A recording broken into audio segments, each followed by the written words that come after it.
thing you have to know is if you come and they invite you for lunch, please go with your money. Oh. If they invite you that come and let's have lunch, know Go that with you your are wallet. paying. You are paying for your lunch. It's not like that.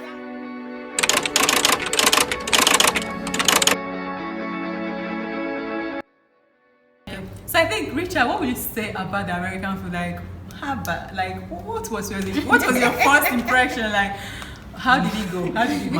My first impression was on the day I left Ghana on the airplane. They served us with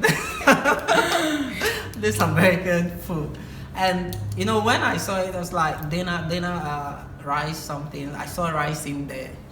Now it was time for dinner, and you know the rice was just very small rice in a small bowl, very small bowl, and then they have meat separate and this.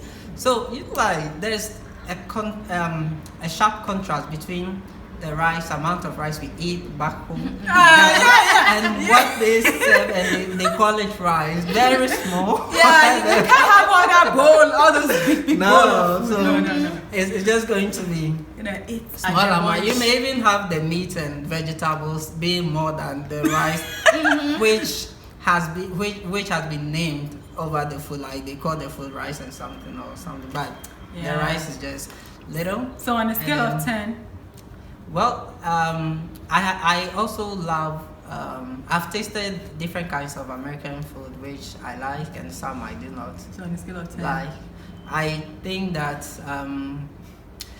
what I get, there are more to taste, right? And so for what I've tasted so far, Okay. out of what I've tasted so far, I think that I could say maybe I like about 70% of what I've tasted. So that's so like far. 7 over 10. There are some that Wow.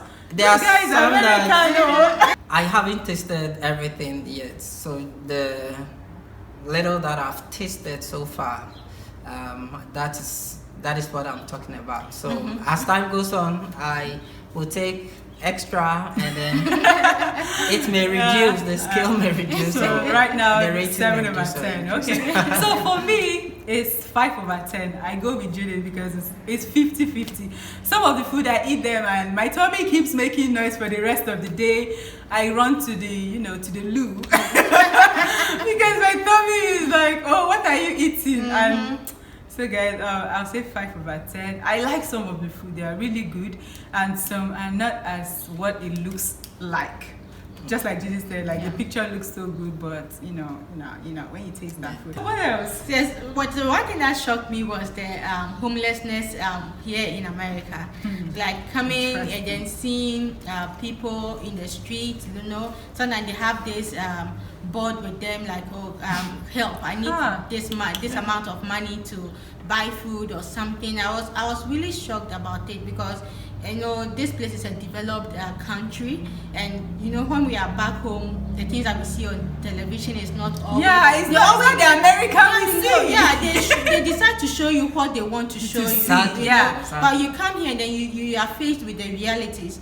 But the thing is, the system here is such that if you don't work, you don't have a source of income, you can easily become homeless. Yeah. And because They of the kick you out. independent attitude, culture, you know, by 18 years you are out of the house and everything. They don't depend on other people. So even if you don't have a place to stay, you can't really go back to your parents and say, oh, can I stay here? Even if you go back and stay there, they might even ask you to pay rent or help with the bills. Welcome to America. Welcome to Nothing is America. free. So if you're even thinking you're coming to America to come and beg for help, please, hold your money. No, please come with your money. Come with with your something money. that you can survive on. If you have like assistantship, at least have something you can survive Yeah. on before they start paying you those stipend.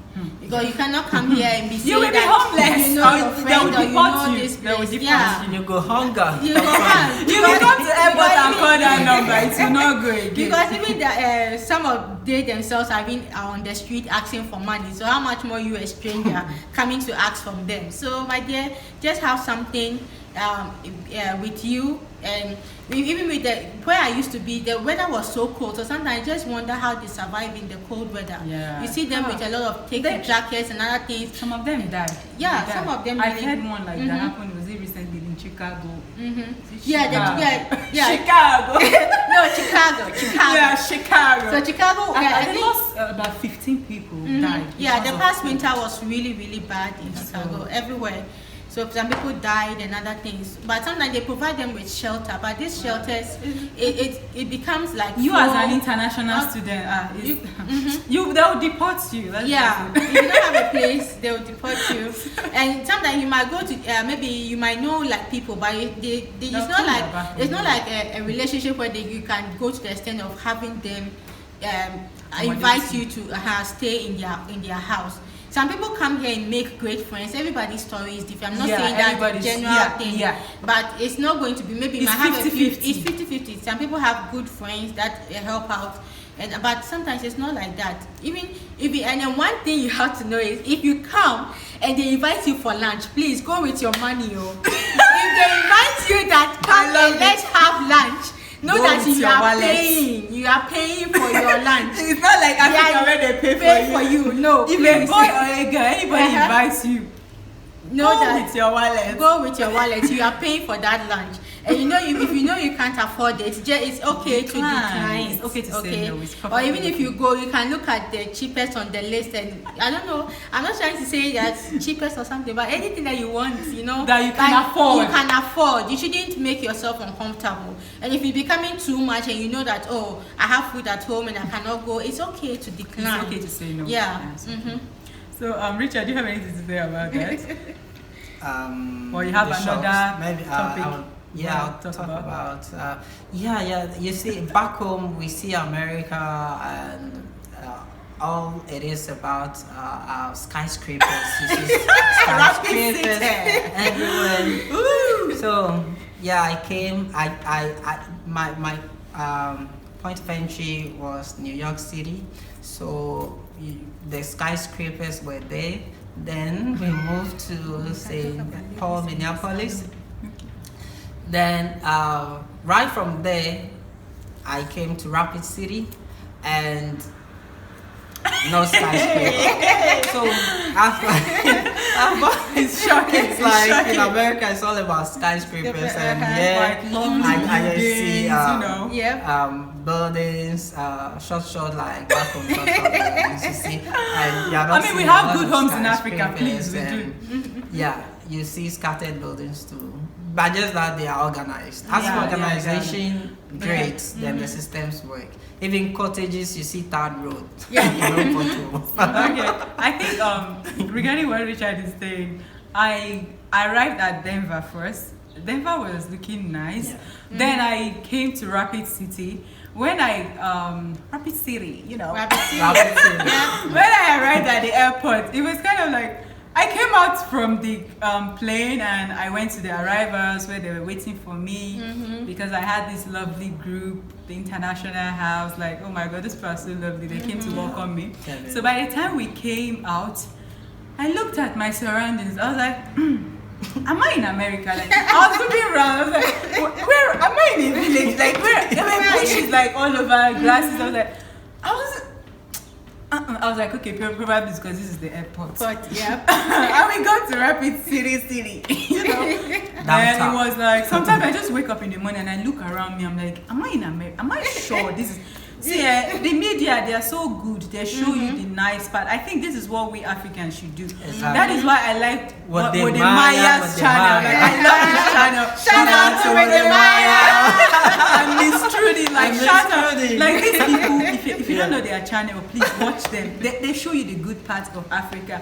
They show you really good things. I'll put the link in the description. So check out those channels. Like, they tell you the good things about Africa. I think it's time we start promoting Africa. We don't put bad, like, children that are suffering from, I don't know what to call it, kwashiorkor and all those kind of like put mud houses for them. It's not good. Let's promote our. If not that we came here, we wouldn't have known that all these kind of things existed. Like, there's kind of some village in America, and I mean, it's all about showing the good side all the time. Let me even tell you, Rapid City is like a city to me. It's very good. If you see where I was before coming here, it's very, very different. I don't want to talk about it, but I I love Butte, Montana. The people there are great. I had a good community over there, but I also like Rapid City too. So I'm not trying to compare the two, but I'm trying to say that there are some, your expectations might not be what you see on what you TV. see on CNN, yeah, BBC, and I think it's not going to be like that. So they are.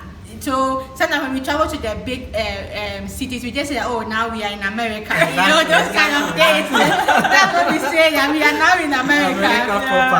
Yeah. I've been years in America. I've been in Rapid City ever since I came. So probably I'm still in the outskirts of America. So it's really good. But it's like it's very good. It's different. They have good roads, water and everything. Basic amenities provided. No power outage. No power outage. Yeah, it's just about the environment, the skyscraper and everything. And, yes, yeah. So just like we have big cities and small towns and other things back home, they have that. It's the same thing around this place too. Yeah. So guys, I think.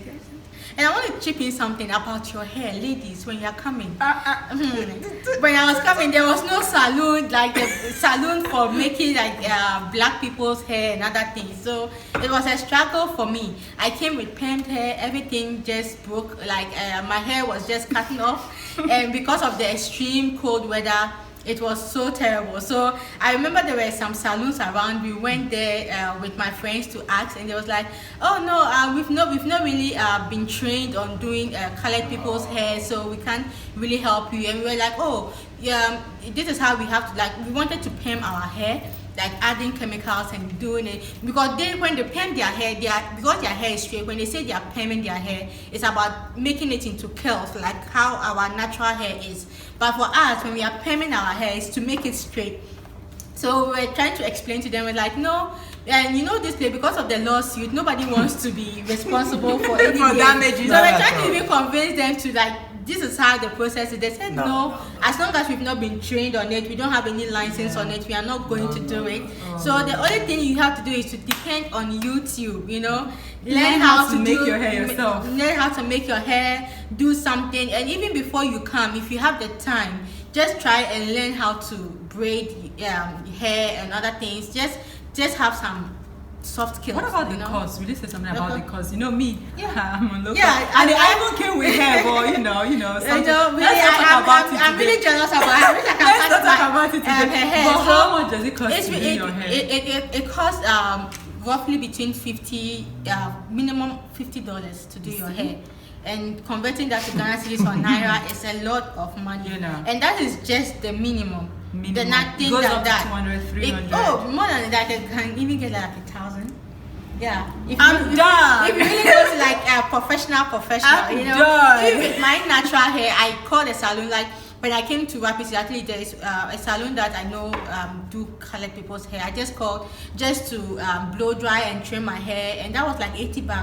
And I was like, no, I'm not going to do this. So you have to do YouTube, do everything, and so that I have some African friends here who know how to braid the hair and other things. So that is what I've been doing for a meantime. Right now my hair is like resting.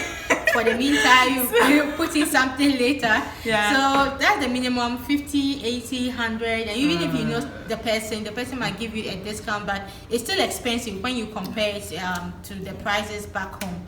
Okay. And if you like, you can make some wigs and bring it, and you can be changing your styles. It's fine. So, Richard, I think you should tell us about boys, like hair. Tell us your experience. I know you have something sweet. You have something sweet to tell us. Great. So over here in America, a lot of things are DIY, do it yourself. Yep. You need to learn skills that can save you money. For the guys, you know, you can buy this what do you call it? The clippers. Yeah. But I think they should buy it in here, right? Not from home, because it might not work with the current. When you get here, you can buy your what do you call it? The clippers. You buy it. You can get it as low as maybe $24. And remember that this is going to save you a lot, because anytime you go to the barbering salon, a minimum might be $12 or $10. Yeah, it varies. It if you depends go on the to barbering high shop. class barbering salon, $20. you can spend up to $20 on just your hair. That's a whooping just, amount. Just imagine if you get your clippers, and then when your hair is bushy, you shave it yourself. You can learn how to do it on YouTube. YouTube is a great YouTube is a resource lifesaver, you know. do it yourself. So I watched how it's done on YouTube, and then I got my clipper. So now So you every mean you time, cut your hair yourself? Yeah. Yes. exactly. Wow. Can you hear? so anytime you cut your hair, you save about $20, and the clipper itself cost about $24. So just imagine how much you can save. Over here, you need to try to save. So even before you come, you can start watching on YouTube how you can shave your own hair. So you practice, and then when you come over, get your clipper and do it yourself. You realize that you would spend, you would Yes. save a lot. You might decide to cut your hair every week. It doesn't cost you anything. So for those of you that Every hair week will you can really cut fast. it. Yeah, if weekly, 2 weeks, whatever, it doesn't cost you anymore once you have bought your own clippers. So do it yourself is a big deal in America. The taxi thing, I don't really. Oh yeah. I've never used the taxi. So what do you think about it? Yeah, talking it's of expensive. taxi, what I want to highlight is that if you are here in the US, I have spent quite a lot of time in Rapid City, so I'll limit it to Rapid City. Yeah. If you don't have a car of your own, it's tough because Really almost everybody has a car. And you know, US is so big. If you go into a certain facility, it may be so far from your house. And so if you don't have a car and you don't have a friend who is so good to help you, like Judith here, then you see that you have to resort to taxi. And you don't see taxi in abundance like we see back home in Ghana or Nigeria. And it's expensive. The taxis are expensive. So if before you realize, the taxis are taking all your money if you want to go places. So it's like getting a car here becomes more of a necessity And not a than luxury. a luxury Not- like yeah. back home. Where back home you can stay all your life without buying a car. Taxis Yeah, everywhere everywhere. and very cheap. Keke, Very, tricycle, cheap. everything. Over That's here, it. taxis are very expensive, Yeah, and for Rapid almost City. everybody has a car. Yeah. And so you really need to get Save a car money, with time. save money to buy a Save car money. when Get you a car, go. so your movement becomes easy. Yeah, because you're going to use Legady's Benz, and your Legady's Benz cannot go Yeah. everywhere. So while there are still some nice Americans out there, some people are willing to welcome you, some people want to know about your culture, Yes. and you also should try to make an effort to try to know about their culture. Exactly. You know, sometimes the things that they have for fun here is not like we have it back home. Some things like camping, going to the bushes to camp, fishing, and other things, hiking. Hiking is just like climbing the hill, and they call it It's a hiking. big deal. Horse It's a big riding. deal over your horse riding, cycling, and other things. But just try to kind of like accustom yourself to their culture, expose yourself Riding to it, and other bicycles. things, riding bicycles and other things. So Try to eat their food. Try to eat their food, be welcoming. Some people have traveled, they've been all over the world, so kind of they are more level-headed, I would say. So they are willing to welcome new people and to know you and interact with you. And everybody's experience is different. So yeah. So enjoy Just America. enjoy America. it. So Richard, do you have anything to say? Oh yeah, I think that generally the Americans are welcoming because where we are in Rapid City, it's dominated by whites. There are not many blacks here, but so far I haven't really experienced racism. Exactly. They are very welcoming. You see them smiling at you. Some may be fake, but I haven't really seen racism against me or any of my friends. And they have a system here in our school called the Friendship Family, where they try to link you with American families, so you become like their son or daughter, and they can be so helpful. They taught me how to drive, took me to the their license office to get the license. They sometimes take me out to lunch and all that. So they really are nice. very nice. Yeah. They are nice people around here. So don't be scared of racism over here. Yeah. Even though we are in the part of America where whites dominate, it's been good.